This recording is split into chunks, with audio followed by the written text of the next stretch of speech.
Budimpeštanski botanički vrt 20. rujna po 5. put se pretvorio u nasad smokve.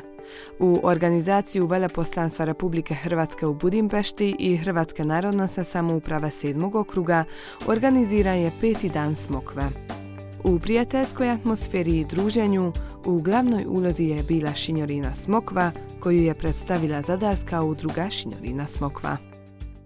Da te mogu pismom zvati, ja bi piva ne bi staja. U sklopu kratkog predavanja Sandra Babac ispričala je priču svoje obitelji, kako su se započeli baviti smokvom i s kojim poteškoćama su se susreli na početku.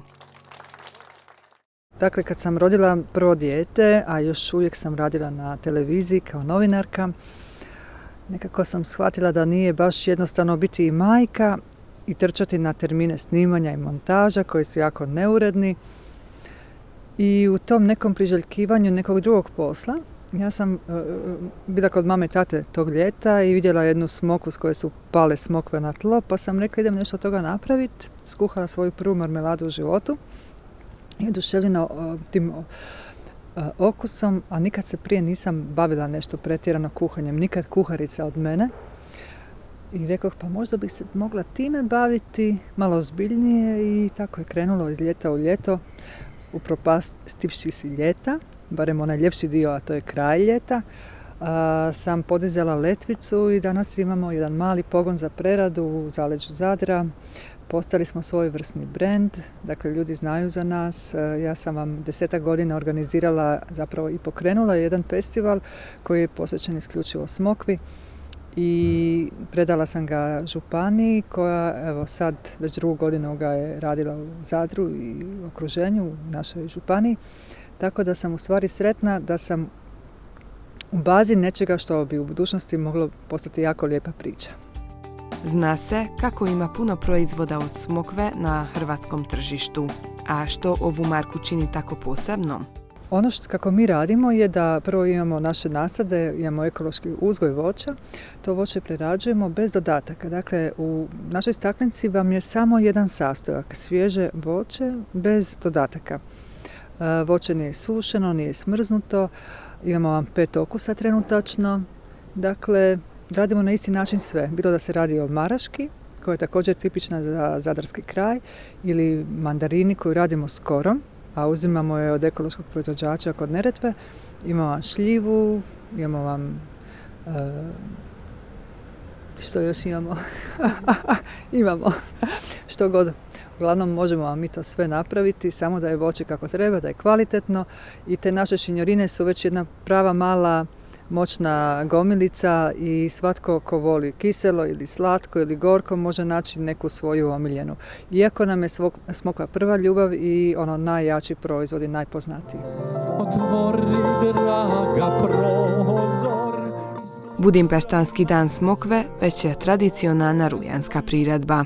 Pa, jedan od glavnih inspiratora ove aktivnosti je današnji ministar vanjskih i europskih poslova Republike Hrvatske, moj prethodnik, tada veleposlanik ovdje u Mađarskoj, koji se dosjetio da bi se moglo sa smokom činiti jedan dobar, ovako ugodan ugođaj i koji je ocijenio da bi se moglo krenuti i u ovakve aktivnosti da se pokaže da je Hrvatska to što je, znači jedna dobra, otvorena i zanimljiva susjedna zemlja.